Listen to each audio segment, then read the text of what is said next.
इस प्रकार से यदि आप बल्ब बनाते हैं तो आपका बल्ब की जो लाइफ होती है वो काफ़ी ज़्यादा बढ़ जाएगी। और जैसे कि आप सूर्य फिलिप्स को भी अगर जो उनका बल्ब भी लाकर उसको खोल कर देखते हैं, ठीक इसी।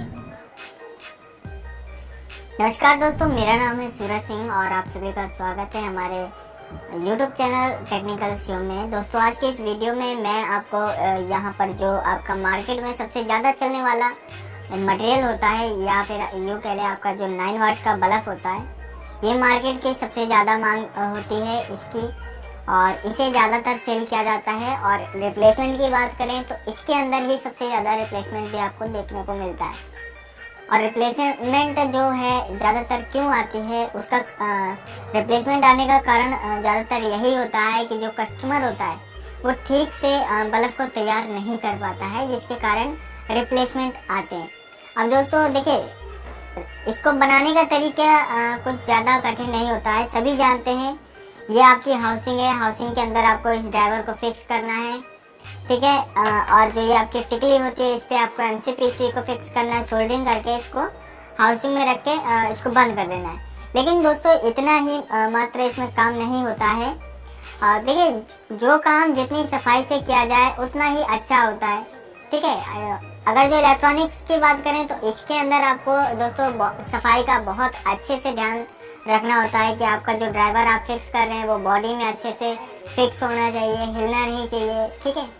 क्योंकि बॉडी के अंदर अगर जो देखा जाए तो ये एल्युमिनियम कोटेड होती है और जो आपका ड्राइवर होता है इसके पीछे का जो ये सर्किट होता है, यहाँ पर पूरा पॉइंट्स होते हैं और ये अगर जो कि एल्युमिनियम में किसी भी प्रकार से टच होता है तो ये शॉर्ट सर्किट होगा, ड्राइवर आपका ख़राब हो जाएगा, ठीक है। और या फिर इसके शॉर्ट होने की वजह से आपका जो एसी करंट होता है वो डायरेक्टली आपके प्लस माइनस में जाए, जिसके कारण आपकी एमसीपीएच भी उड़ सकती है, ठीक है। तो यहाँ पर मैं इस चीज़ को एक तरीके से बताऊंगा कि आप किस प्रकार से एक अच्छे तरीके से इसको असेंबल कर सकते हैं, बना सकते हैं, जिससे इसकी लाइफ जो है बढ़ जाए। अभी दोस्तों बात करें दूसरी कंपनियां, अदर कंपनीज जो मार्केट में अच्छा खासा सेल करती हैं, अच्छा खासा नाम है उनका, जैसे कि सूर्य फिलिप्स वगैरह कंपनियां, तो इनके बल्ब्स आप देखेंगे कुछ हटके बने हुए होते हैं और इनकी अगर जो लाइफ देखी जाए तो काफ़ी अच्छी लाइफ होती है। ऐसा नहीं है कि उनमें रिप्लेसमेंट नहीं आती, रिप्लेसमेंट उनमें भी आती है, बट उनका जो बनाने का तरीका होता है वो कुछ सबसे अलग होता है और उसी ठीक तरीके से आपको भी कुछ काम करना है। वो कैसे करना है, उसमें क्या क्या यूज़ करना है, वो चीज़ मैं आपको इस वीडियो में प्रॉपर दिखा दूंगा। तो वीडियो को लास्ट तक ज़रूर से देखिएगा। अगर आप एलईडी बल्ब बिजनेस करते हैं तो भी और नहीं करते हैं तो भी। तो दोस्तों यहाँ पर मैं सबसे पहले बात करूँ तो सबसे पहला जो काम होता है आपका वो इस टिकली पे एमसीपीसी को फिक्स करने का काम होता है, ठीक है। कंपनी के अंदर आपको 2 तरीके के पेस्ट मिलते हैं जो इस एमसीपीसी का हीट को इस टिकली में ट्रांसफ़र करने का काम करती है। ये एमसीपीसी में जो एलईडीज लगी हुई हैं वो ग्लो करती हैं और ग्लो जब वो करती हैं तो ये एमसीपीसी काफ़ी ज़्यादा हीट होती है। और जो इसकी हीट होती है, अगर जो इस हीट को कम नहीं किया जाए तो ये एलईडी एमसीपीसी ख़राब भी हो सकती है। तो यहाँ पर इस हीट को कम करने के लिए यहाँ पर एल्युमिनियम टिकली और एल्युमिनियम बॉडी का इस्तेमाल किया जाता है। इस एमसीपीसी का हीट जो है इस टिकली में ट्रांसफ़र होता है, टिकली से होते हुए इसकी बॉडी में ट्रांसफ़र होता है। इस प्रकार से जो हीट होती है वो इकट्ठा नहीं रह जाती और हीट फैलने की वजह से वो हीट एमसीपीसी से थोड़ा सा कम हो जाती है, जिसके कारण इसकी लाइफ बढ़ जाती है, ठीक है। तो एमसीपीसी को यहाँ पर चिपकाना है, यहाँ पर आपको फिक्स करना है और फिक्स करने के लिए आपको 2 प्रकार के पेस्ट मिल जाएंगे। दोस्तों यहाँ पर जो इसको हीट को ट्रांसफ़र करने का काम करता है, एक ये पेस्ट होता है, ये हीटसिंक पेस्ट कहलाता है। ये गीला रहता है और ये गीला रह के ही आपके एमसीपीसी का जो हीट है उसको ट्रांसफ़र करता है, ठीक है। तो ज़्यादातर जो कस्टमर्स हैं, जो लोकल के कस्टमर्स होते हैं, जो रॉ मटेरियल बाय करके अपना खुद का बल्ब असेंबल करके सेल करते हैं मार्केट में, वो ज़्यादातर इसी का इस्तेमाल करते हैं। लेकिन अगर जो सूर्य फिलिप्स का बात की जाए, सूर्य फिलिप्स कैसे अपने बल्ब में क्या इस्तेमाल करते हैं, तो वो ज़्यादातर इस बॉन्ड का इस्तेमाल करते हैं। इसको हम एलपी बॉन्ड कहते हैं, वैसे इसको सिलिकॉन भी बोलते हैं। तो यहाँ पर MCPCB में आपको इसका इस्तेमाल करना है, ये आपके हीट को अच्छे से ऑब्जॉर्ब करके ट्रांसफ़र करता है, ठीक है। और अगर जो आपके MCPCB में स्क्रू लगाते हैं, नहीं लगाते हैं, तो भी इस पेस्ट को अगर जो लगाएंगे तो ये MCPCB को आपके टिकली से प्रॉपर तरीके से फिक्स भी कर देता है, ठीक है। तो यहाँ पर सबसे पहले मैं इसको यहाँ पर लगा देता हूँ।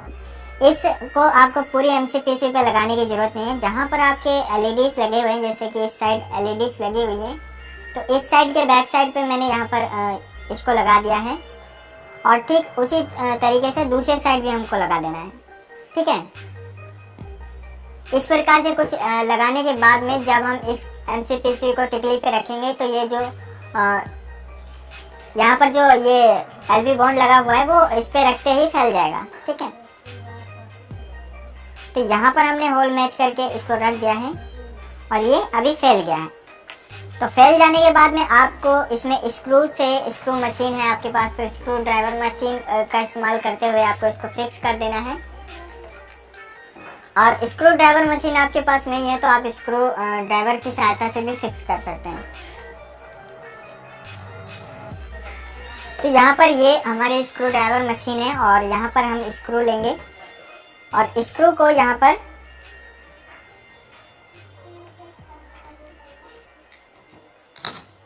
कस देते हैं दोस्तों।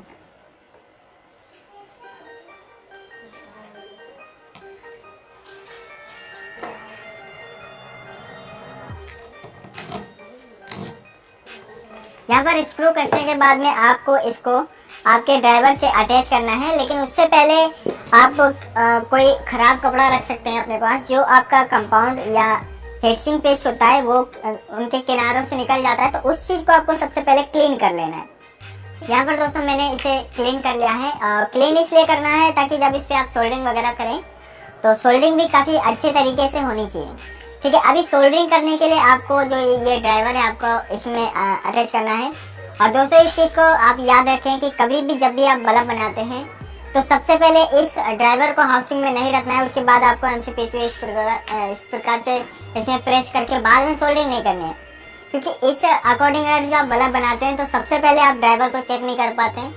और ड्राइवर यदि अगर जो आपका बेकार है तो इसमें फिक्स करने के बाद में फिर से आपको टिकली निकालनी पड़ेगी, जिसमें आपकी हाउसिंग भी डैमेज हो सकती है और आपकी टिकली भी खराब हो सकती है। तो यहाँ पर सबसे पहले MCPCB को कस लेना है अच्छे से हेडसिंग कंपाउंड लगाकर। उसके बाद में ये ड्राइवर है और ये आपका होता है सोल्डरिंग पेस्ट। तो इसके जो प्लस माइनस के वायर्स होते हैं इसको हम यहाँ पर सबसे पहले सोल्डरिंग पेस्ट लगा लेंगे। अब सोल्डरिंग पेस्ट क्यों लगाया जाता है? सोल्डरिंग पेस्ट जो आप सोल्डरिंग करते हैं यहाँ पर डॉट लगाते हैं, उसमें फिनिशिंग या शाइनिंग लाने का काम करता है, और जो भी सोल्डरिंग आपके दोनों साइड के जाते हैं उनको आपस में चिपकने भी नहीं देता है, ठीक है। जहाँ पर यानी कि इसका ये काम होता है, जहाँ पर जिस अकॉर्डिंग सोल्डरिंग का पॉइंट होता है उसी अकॉर्डिंग ये सोल्डरिंग होती है उस जगह पे, ठीक है। तो चलिए मैं इसका सोल्डरिंग कर लेता हूँ। और दोस्तों यहाँ पर MCPCB का जो सोल्डरिंग किया जाता है उसके लिए आप भारतीय का जो 50 ग्राम्स का वायर होता है उसका ही इस्तेमाल करें आप, क्योंकि ये थोड़े क्वालिटी वाइज काफ़ी सही वायर होता है और इससे सोल्डरिंग भी काफ़ी अच्छी होती है।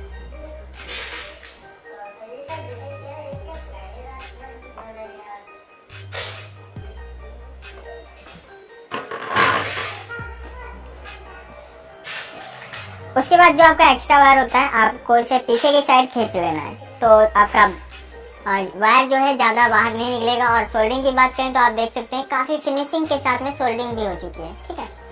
तो यहाँ सोल्डरिंग तो कंप्लीट हो गई। अभी इसको सबसे पहले हमें सीरीज से चेक कर लेना है। दोस्तों याद रखें, हाउसिंग में रखने से पहले आपको सीरीज चिमटी की सहायता से इसको चेक करना है। यदि आपको सीरीज चिमटी बनानी नहीं आती है तो इसका वीडियो भी हमारे यूट्यूब चैनल पे ऑलरेडी पहले से अपलोड है, आपको आई बटन में भी लिंक मिल जाएगी उसकी, और आप जाकर उस वीडियो को भी देख सकते हैं और अपना सीरीज चिमटी तैयार कर सकते हैं।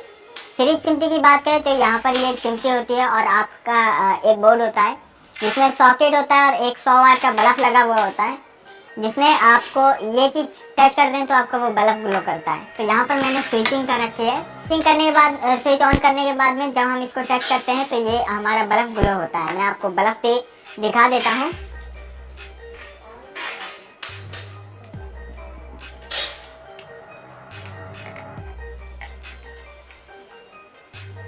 तो दोस्तों यहाँ पर आप देख सकते हैं ये हमारा जो सीरीज बोर्ड है कुछ इस प्रकार से, और जब ये सीरीज चिमटी को टच किया जाता है तो कुछ इस प्रकार से बल्ब ग्लो करता है। ठीक है, तो ये बोर्ड का भी वीडियो आपको हमारे YouTube चैनल पे मिल जाएगा, ऑलरेडी पहले से अपलोड कर दी गई है, तो आप देख सकते हैं।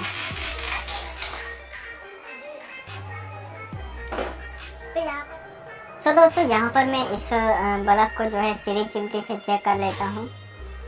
आप देख सकते हैं बल्ब ग्लो कर रहा है, और इसको पास में करके देख सकते हैं ये बल्ब अच्छी तरह से ग्लो कर रहा है। ठीक है, इसके बाद में भी अभी काम खत्म नहीं हुआ है।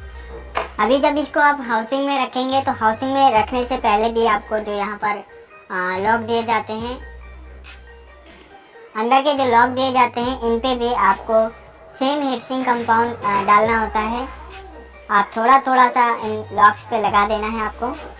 ठीक है, ऐसा नहीं है दोस्तों कि आप ज़्यादा लगाएं, ज़्यादा लगा देंगे तो आप जब भी बल्ब रिपेयर करेंगे इसमें से ड्राइवर निकालेंगे तो निकालने में थोड़ा प्रॉब्लम होगा, और हल्का लगा देंगे तो ड्राइवर को मात्र फिक्स करके रखता है, रोक के रखता है हाउसिंग के अंदर, और फिर आपका जो ये ड्राइवर होता है ये टच नहीं करता बॉडी से। तो यहाँ पर इसको इस प्रकार रखने के बाद में हमें इस ड्राइवर को इसके अंदर अटैच कर देना है।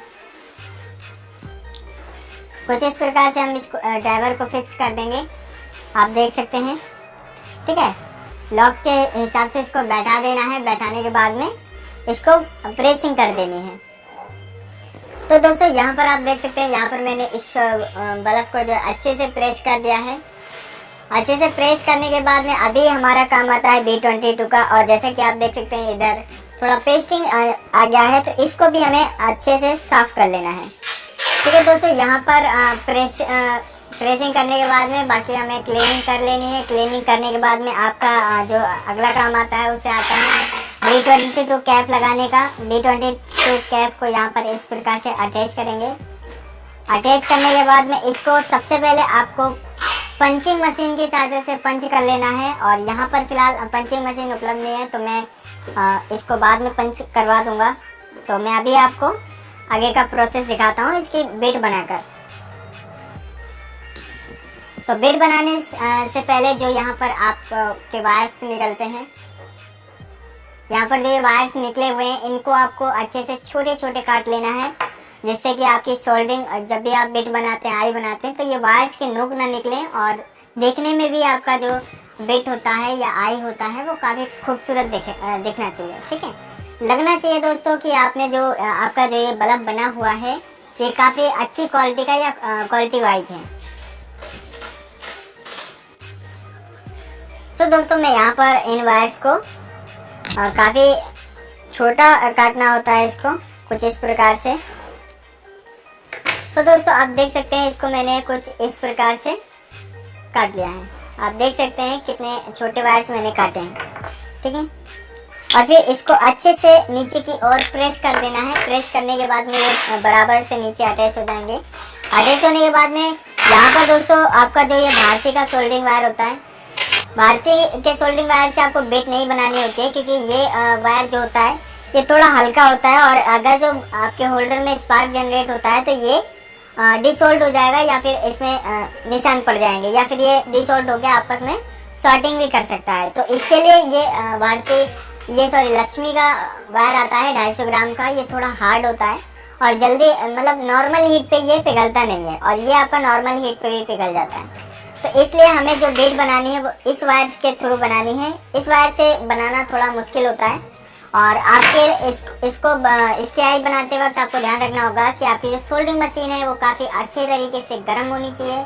आप चाहें तो स्टेबलाइजर लगा के रख सकते हैं। आपका जो मैन्युफैक्चरिंग यूनिट है वहाँ पर आप स्टेबलाइजर लगा सकते हैं, और वोल्टेज को फिक्स कर सकते हैं 250 वोल्टेज के समथिंग, जिससे आपकी सोल्डरिंग मशीन अच्छे से हीट हो सके। तो यहाँ पर मैं आपको बिट बनाकर दिखा देता हूँ सबसे पहले।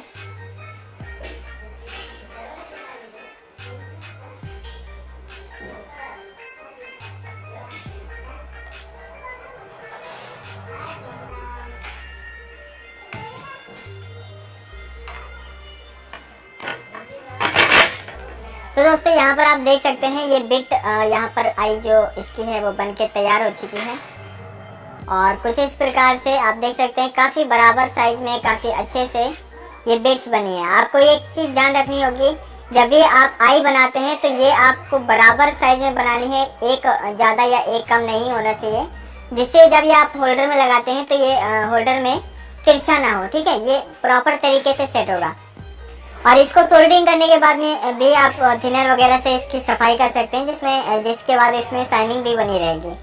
ठीक है, और जब भी आप सोल्डरिंग करते हैं तो काफ़ी लोगों का कहना रहता है कि जो ये बिट्स होती है इसके कहीं कहीं छूट जाते हैं किनारे, तो किनारे छूट जाते हैं। उसके लिए जब भी आप बिट बनाते हैं तो इस सोल्डरिंग को आगे पीछे करते रहना है, जिससे प्रॉपर हीट मिलती रहे और प्रॉपर तरीके से जो आपका सोल्डरिंग वायर होता है वो B22 कैप में लग सके। ठीक है, तो यहाँ पर अभी पंचिंग करना बाकी है। इसको करने के बाद में आपको बिट बनाने के बाद में सबसे पहले फिर से एक बार शेरिक चिमटी से टेस्ट कर लेना है आपका बल्ब ग्लो कर रहा है। उसके बाद आपको इस पर डिफ्यूजर लगाना है। ठीक है, डिफ्यूजर लगाने से पहले भी आपको एक काम करना होता है दोस्तों। जब भी आप डिफ्यूजर लगाते हैं तो आपको एक चीज़ ध्यान रखना होता है, आपको यहाँ पर भी LP बॉन्ड का ही इस्तेमाल करना है। अब जैसे कि दोस्तों आप मार्केट में इसको देते हैं, मार्केट में इस चीज़ को सेल करते हैं, तो मार्केट में सेल करते हैं तो आप जैसा कि दोस्तों आप लोग 9 वाट बल्ब को बनाकर मार्केट में सेल कर रहे हैं तो उसमें आप वारंटी गारंटी कुछ दे रहे हैं। ठीक है, अगर जो आप किसी कस्टमर के यहाँ पर ये जा रहा है वहाँ पर ख़राब हो गया, तो अगर जो इसका डिफ्यूज़र आपने यहाँ पर लॉक नहीं किया हुआ है तो वो सबसे पहले इसको खोलेगा, वो खुद से सही करने की कोशिश करेगा। सही होता है तो ठीक, नहीं सही होता है तो वो पूरी तरह से ख़राब करके फिर उसको बंद करके आपको दे देगा। ठीक है, फिर आपके पास कोई चारा नहीं रहेगा, आपको उसे रिप्लेस करना पड़ेगा या चेंज करके देना पड़ेगा। ठीक है, तो इसलिए जो है आपको यहाँ डिफ्यूज़र के लिए भी यहाँ पर जहाँ इसके लॉक्स होते हैं वहाँ पर हल्का हल्का लगा देना है इस LP बॉन्ड को। ठीक है, ज़्यादा नहीं लगाना है, आपको हल्का हल्का ही लगाना है। और उसके बाद में इस डिफ्यूज़र को अच्छे से यहाँ फिक्स कर देना है। यहाँ पर फिक्स होने के बाद में ये बल्ब बनके तैयार हो जाता है और फिर आप इसे थिनर से या फिर किसी नॉर्मल कपड़े से इसको पोंछ कर साफ कर लेना है। ठीक है दोस्तों, यहाँ पर ये बल्ब हमारा बनके तैयार हो गया है। एक बार फिर से आप चाहें टेस्ट कर सकते हैं। ठीक है, ये कुछ इस प्रकार से ग्लो कर रहा है, तो आप देख सकते हैं। ठीक है, तो कुछ इस प्रकार से यदि आप बल्ब बनाते हैं तो आपका बल्ब की जो लाइफ होती है वो काफ़ी ज़्यादा बढ़ जाएगी। और जैसे कि आप सूर्य फिलिप्स को भी अगर जो उनका बल्ब भी लाकर उसको खोल कर देखते हैं, ठीक इसी प्रकार से असेंबल किया गया होता है, क्योंकि वो चीज़ जानते हैं जिस काम को जितने सही तरीके से किया जाए उसकी लाइफ उतनी ही ज़्यादा होती है। ठीक है, तो दोस्तों इस वीडियो में मैंने आपको बताया कि आप 9 वाट को या फिर आप अदर जैसे कि 12 वाट 15 वाट बल्ब बनाते हैं, सेम तरीके से सभी बल्ब बनाने होते हैं, सभी को ठीक इसी प्रकार से आप बना सकते हैं सेम तरीके से और अपने बल्ब को सही लाइट दे सकते हैं। ठीक है, तो फिलहाल वीडियो में इतना ही। वीडियो कैसी लगी आप हमें कमेंट में ज़रूर बताएं। वीडियो पसंद आई हो या नॉलेजेबल लगी हो तो इसको लाइक ज़रूर से करें, और ऐसी वीडियोस के लिए आप हमारे चैनल को सब्सक्राइब भी कर लीजिए और बेल आइकन को भी प्रेस कर लीजिए। ठीक है, मिलते हैं अगली वीडियो में, तब तक के लिए जय हिंद, जय भारत, वंदे मातरम।